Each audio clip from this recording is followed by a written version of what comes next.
अस्सलाम वालेकुम। ढूंढता फिरता हूं मैं ए इकबाल अपने आप को। आप ही गोया मुसाफिर, आप ही मंजिल हूं मैं।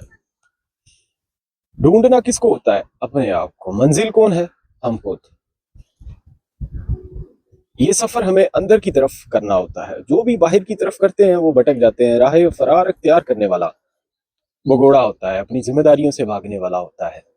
उसके लिए कहीं पे भी जाने की जरूरत नहीं। अंदर का सफर तय करने के लिए आप जो भी काम कर रहे हैं वो करते हुए भी आप अपने अंदर का सफर तय कर सकते हैं।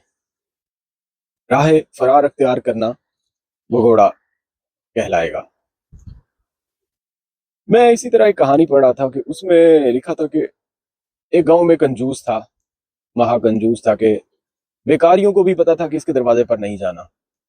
कोई भी नया बेकारी उसके दरवाजे पर जाता तो गांव वाले समझ जाते कि ये कोई नया बेकारी है, क्योंकि वो बेकारियों से भी कुछ छीन लेने का दिल रखता था।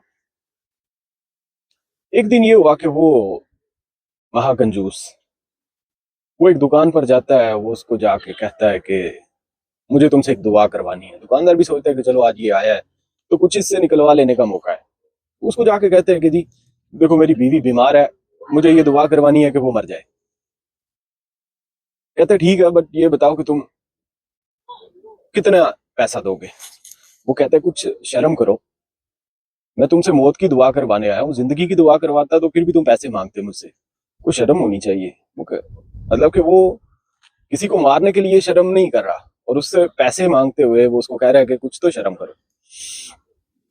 बहरहाल काफी बहस के बाद वो कहते हैं कि चलो छोड़ो ये बातें, तो मैं तुम्हें 500 रुपया दे दूंगा। बड़े बहस और मुबासे के बाद जब वो देखता है दुकानदार की बात नहीं बनने वाली, वो उसको कहता है कि कानून, हमारे कानून में ऐसा कुछ नहीं कि मौत की दुआ की जाए किसी के लिए। वो उसको कहता है छोड़ो कानून की बातें, मैं तुम्हें 1000 रुपया दे दूंगा। बहरहाल वो कहते हैं कि जी फिर भी ऐसा कुछ कानून में है ही नहीं, लेकिन मैं तुम्हें एक तरकीब बता देता हूँ, क्योंकि कानून में हर जगह कोई ना कोई तरकीब जरूर होती है। वो उसको कहते हैं कि तुम मन्नत मांग लो हमारी दुकान पे, और वो मन्नत बाद में तुम चढ़ाओगे नहीं, और तुम्हारी बीवी 3 महीने में मर जाएगी। वो कहते हैं अच्छा चलो, जब चढ़ानी ही नहीं है मन्नत, कुछ देना ही नहीं है, तो फिर मैं तुम्हें 1 लाख रुपया दे दूंगा। वो भी कहते हैं कि जब देना ही नहीं है तो 10 लाख ही कह दो, जब देना ही नहीं है तो। खैर वो बड़े बुरे दिल के साथ इस बात पे राजी होता है, क्योंकि ख्याल में भी देना बड़ा मुश्किल लगता है, दिल को तकलीफ होती है। वो चला जाता है, 3 महीने गुजरते हैं तो उसकी बीवी बीमार होती है, वो तंदुरुस्त हो जाती है। बड़ा परेशान होते हैं कि यार। वापिस आता है दुकानदार के पास, उसको कहता है कि जी बीवी तो मरी नहीं, वो तंदुरुस्त हो गई। वो उसको कहते हैं कि जी कानून में ये है कि अगर तुम मन्नत नहीं चढ़ाओगे तो जो तुम बात कहोगे उसके ऑपोजिट हो जाएगा, क्योंकि तुम तो ऑलरेडी उसको मारना चाहते थे और वो तंदुरुस्त हो गई। तो ऐसा करो कि तुम जब ये कहोगे कि वो ना मरे, तुम्हारा दिल कहे कि वो ना मरे, और फिर तुम मन्नत नहीं चढ़ाओ, तो फिर वो तुम्हें सजा मिलेगी ना। ये तो तुम्हारा पहले ही दिल था कि वो मर जाए, तो ये तो तुम्हारा इनाम हो जाएगा। कहते हैं चलो एक तरकीब है, तुम ऐसा करो कि कुछ बाजार में जाओ और कुछ गोल्ड खरीदो, कुछ ज्वेलरी कपड़े खरीदो, और जाकर उसको तुम गिफ्ट करो। वो कहते हैं कि मैंने तो कभी कुछ ऐसा खरीदा नहीं जिंदगी में। कहते हैं चलो खरीद लो, 2-3 महीने की बात है, गोल्ड के रेट बढ़ते हैं, प्रॉफिट ही हो जाएगा। वो बात उसके समझ में आती है। कहते चलो ठीक है। जाता है वो गोल्ड लेकर बीवी को जाके गिफ्ट करता है। बीवी भी उसको प्यार से देखती है पहली दफा। ओके, वो भी कहती है कि ये दुकान पे गया तो वहीं से कुछ करिश्मा हुआ। वो भी उससे प्यार करना शुरू कर देती है।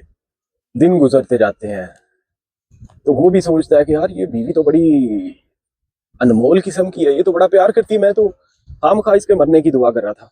3 महीने करीब आने लगते हैं, वो बीमार पड़ जाती है। वो परेशान होता है, भागता है दुकान पे, जाके उसको कहता है कि बड़ी मुसीबत हो गई, बीवी तो बीमार पड़ गई है, मैं नहीं चाहता कि वो मर जाए, तो इसका कोई हल बताओ। वो कहते हैं कि वो जो 10 लाख तुमने नियत की थी, मन्नत मांगी थी, वो चढ़ा दो। वो चढ़ाना पड़ता है उसको। तो बाहर की तरफ सफर करने वाला हमेशा भटकता है, और ये दुकानदार हमारे ही तरह के होते हैं जैसे हम हैं। तरकीबें सारी इनके पास हमारे वाली होती हैं। अंदर की तरफ हमेशा सफर करें कि ढूंढता फिरता हूँ एक बाल अपने आप को, आप ही गोया मुसाफिर, आप ही मंजिल हूं मैं। हमारी जिंदगी एक नींद की तरह होती है। हम नींद में चलते रहते हैं। सुबह होती है, शाम होती है, बस यूं ही उम्र तमाम होती है। शायद ही कोई ऐसा आदमी ना मिले जिसको कभी कभी ये ख्याल आता हो कि क्या मैं बेकार ही जी रहा हूँ, रोज सुबह उठता हूँ, सोता हूँ, काम करता हूँ, सो जाता हूँ। जब अकेलापन होता है तो जरूर ये ख्याल आता है। जब भी ये ख्याल आता है तो हम अपने आप को धोखा देते हैं, मसरूफ कर लेते हैं। टीवी लगा लेंगे, अखबार पढ़ने लग जाएंगे या किसी से बातचीत में मसरूफ हो जाएंगे, क्योंकि अकेलापन हमें बहुत खतरनाक महसूस होता है। कि यही वो होता है कि जिसमें आप सफर कर सकते हैं अंदर की तरफ। जैसे हम अंधेरे में जा रहे हो, कोई मौजूद ना हो, तो हम खुद ही गाना गुनगुनाने लग जाते हैं या सीटी बजाने लगते हैं कि अपनी ही आवाज हमें किसी की मौजूदगी का एहसास देने लग जाती है। इसी तरह न जाने कितने लोग आए, कितने लोग चले गए। आ, इसी तरह बहुत से लोग हमारी तरह चले गए। वो शेर है ना कि बुझी हुई राख इधर, टूटी हुई तनाव उधर, न जाने कितने गुजरे हैं यहाँ से कारवान। ये जो धूल है, मट्टी है, यहाँ से पता नहीं कितने कारवान गुजर चुके हैं। बुझी हुई आग जैसे किसी ने रोटी बनाई हो। तो सारे लोग ऐसे ही गुजर जाते हैं। ये दुनिया, ये मट्टी, पता नहीं कितनों को अपने अंदर लिए हुए हैं। हमारी तरह हम भी इसी में मिल जाएंगे। तो जो अकेलापन होता है, उसमें आप अपने आप की तरफ देखें, अंदर का सफर तय करें। बाहर की तरफ जाएंगे तो आप भटक जाएंगे। बुले शाह ने कहा था ना, आसमानी उड़दियां फड़दा है जरा कर बैठा उन फड़दा नहीं। जैसे बचपन होता है तो हम कहते हैं कि अभी तो हम बच्चे हैं। जवान होते हैं तो अभी जवान है। तो एक शेर है ना कि जब कश्ती साबितो सालम थी, साहिल की तमन्ना किसको थी। अब ऐसी शिकस्ता कश्ती पे साहिल की तमन्ना कौन करे। कि जब कश्ती साबितो सालम थी, जवानी थी, तब लहरों से उलझ लेने का दिल चाहता था। अब बुढ़ापा आ गया है, कश्ती शिकस्ता हो गई है, तो अब ऐसी शिकस्ता कश्ती पे साहिल की तमन्ना कौन करे। जब जवानी थी तब तो लहरों में उलझने का दिल था कि साहिल की तरफ कौन जाए, किनारे की तलाश क्यों करें हम। तो बुढ़ापा आ गया है, अब तो हिम्मत नहीं रही, शिकस्ता कश्ती है। एक बुजुर्ग के पास कहते हैं कि एक आदमी आया। वो बुजुर्ग के पास बड़ी दूर दूर से लोग आते थे। और एक आदमी आया तो उसने सोचा कि मैं भी इनकी तरह हो जाऊं। ये जैसे करते हैं मेरी तरफ, मेरे पास भी लोग इसी तरह दूर दूर से आया करें। तो वो बुजुर्ग ने उनसे कहा कि भाई तुम गलत वजह से सही जगह पे आ गए हो। वो बड़ा हैरान हुआ कि इनको कैसे पता चल गया। मिलाकर वो फिर चुप चुप कर उनके सामने आने लगा, कतराने लगा, उनसे चुप के देखने लगा। बिला एक दिन वो बैठे हुए थे, उन्होंने अपनी जेब से एक हीरा निकाला। उन्होंने कहा जी ये बहुत कीमती हीरा है, इसमें बहुत सी क्या कहते हैं उसको, ये बहुत कीमती हीरा है और इसकी वजह से बहुत से मोजजात हो सकते हैं। जो चीजें समझ में नहीं आती इस हीरे की वजह से होती हैं जिसके पास ही होता है। उसने कहा कि बस भाई आज मुझे बात पता चल गई कि इस बुजुर्ग के पास क्यों इतने लोग आते हैं, यही वो वजह है हीरे की। वो बुजुर्ग एक दिन सो रहे होते हैं, रात को वो देखकर मौका पाके उनके कोट से वो हीरा निकाल कर फरार हो जाता है। वो हीरा ले जाता है, साल 6 महीने वो देखता रहता है कि ये हीरा मेरे पास है, लेकिन मेरे पास तो कुछ नहीं हो रहा, ना कोई लोग आ रहे हैं मुझे मिलने के लिए।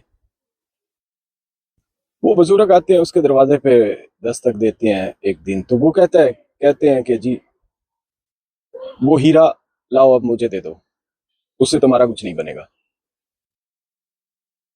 कि जब तक तुम अंदर से खुद हीरे नहीं हो जाते, बाहर का कोई भी हीरा तुम्हारे लिए कुछ नहीं कर सकता। अगर तुम अंदर से हीरे हो तो बाहर का पत्थर भी पकड़ोगे तो उसको हीरा कर दोगे।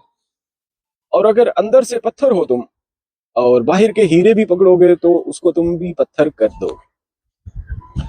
तो इसलिए हीरे को अंदर तलाश करें, जो कुछ है आपके अंदर है।